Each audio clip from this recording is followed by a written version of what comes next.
Welcome to all of you. तो हम लोग आईआईटी जैम का 2014 का पेपर कर रहे हैं और ये क्वेश्चन नंबर 4। चलिए देखते हैं इसे कैसे करते हैं। A system consisting of n components functions if and only if at least one of n components function. एक सिस्टम है जिसमें टोटल n कंपोनेंट हैं और ये फंक्शन करता रहेगा जब ये कंडीशन होल्ड करे at least one of n components functions, यानी कम से कम n में से एक कंपोनेंट जरूर काम करता रहे। एक एटलीस्ट वन का मतलब होता है कि एक काम करे तो भी फंक्शन करेगा, दो करें तो भी फंक्शन करेगा। एटलीस्ट को नॉर्मली हम लोग इस तरीके से शो करते हैं। मान लो हम इन कंपोनेंट को A1 A2 और AN नाम दे दें, तो एटलीस्ट वन के लिए हम लोग यूज़ करते हैं A1 A2 dot dot this A1 union A2 union dot dot union of AN, यानी एटलीस्ट वन को इस तरीके से एक्सप्रेस किया जाता है।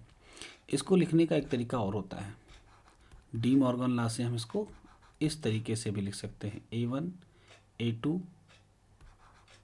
और AN का इंटरसेक्शन लेंगे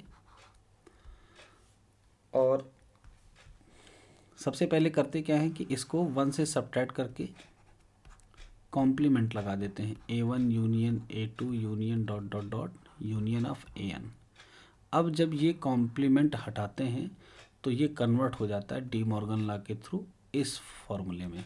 एक बार फिर से देखेंगे, डी मॉर्गन लॉ अगर हम दो इवेंट्स के लिए लिखते तो क्या लिखते, ए यूनियन बी को हम लोग कैसे लिख सकते हैं, one minus A union B whole complement, और फिर इसको लिख सकते हैं A complement intersection B complement. ये टू इवेंट्स का डी मॉर्गन लॉ है। एटलीस्ट वन को हम लोग ऐसे रिप्रेजेंट कर सकते हैं। इससे होता क्या है, हम लोग इनके प्रोबेबिलिटी को, अगर ए और बी इंडिपेंडेंट हैं तो इनके कॉम्प्लीमेंट भी इंडिपेंडेंट होते हैं। इसको यूज़ करते हुए डायरेक्टली इनकी प्रोबेबिलिटीज़ को कैलकुलेट करके मल्टीप्लाई कर देते हैं।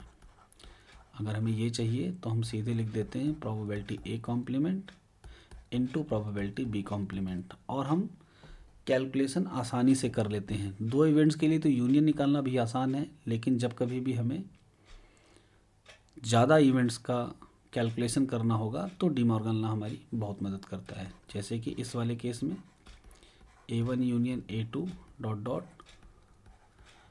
AN में हम इसको ऐसे लिख सकते हैं, one minus probability of A1 complement probability of A2 complement and dot dot probability of A1 complement.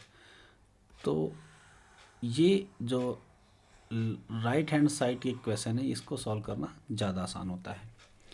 तो चलिए देखते हैं इसको हम कैसे करते हैं। आगे है, suppose that all the n components of the system function independently. ये लाइन भी आ गई कि हमारे सारे के सारे जो कंपोनेंट्स हैं वो इंडिपेंडेंट हैं, ईच विद प्रोबेबिलिटी 3/4, और इनके फंक्शन करने की प्रोबेबिलिटी 3/4 दी गई है। तो हम एक कंपोनेंट के फंक्शन करने की प्रोबेबिलिटी को अगर 3/4 लिखेंगे तो फंक्शन ना करने की प्रोबेबिलिटी को हम लोग लिखेंगे 1/4।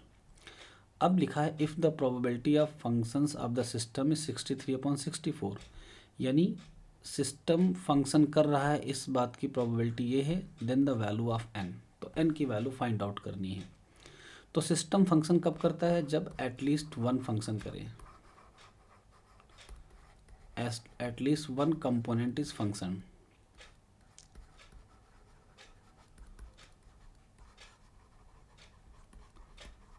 फिर इसकी प्रोबेबिलिटी कितनी दी है, 63/64। अब इसको हम रिप्रेजेंट करेंगे डी मॉर्गन लॉ के थ्रू, लेकिन पहले यूनियन में एटलीस्ट की डेफिनेशन के हिसाब से हम इसको ऐसे लिख लेंगे। अगर हमने कंपोनेंट को A1 A2 AN माना है तो ठीक है। आगे बढ़ते हैं, डी मॉर्गन लॉ की मदद से हम इसको लिख लेंगे, one minus probability A1 complement probability A2 complement dot dot probability of AN complement.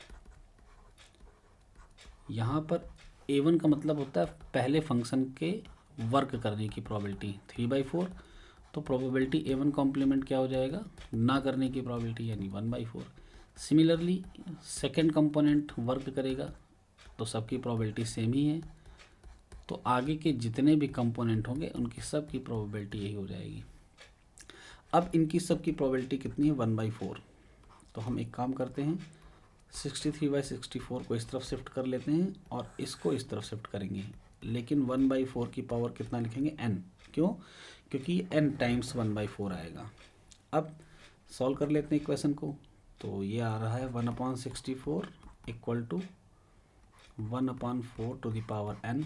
हम बेस सेम करके पावर कंपेयर कर लेते हैं, तो हम इसको लिख सकते हैं 1/4 to the power 3 and 1/4 to the power n। अब जब बेस कंपेयर करेंगे तो n की वैल्यू 3 आ जाएगी। ये हो गया हमारा फाइनल आंसर। तो इस क्वेश्चन में हमने डी मॉर्गन लॉ का यूज़ किया और एटलीस्ट 1 को लिखते क्या है ये भी देखा, और इसको दूसरे किस टर्म में लिख सकते हैं ये देखा, और साथ में ये भी जाना कि in case of independent event, if the events are independent then their complement are also independent. तो जितनी बातें हमने सीखी उनको ध्यान में रखते हुए आप इनको आगे अप्लाई कर सकते हैं। आज की क्लास में इतना ही। Thank you. जय हिंद।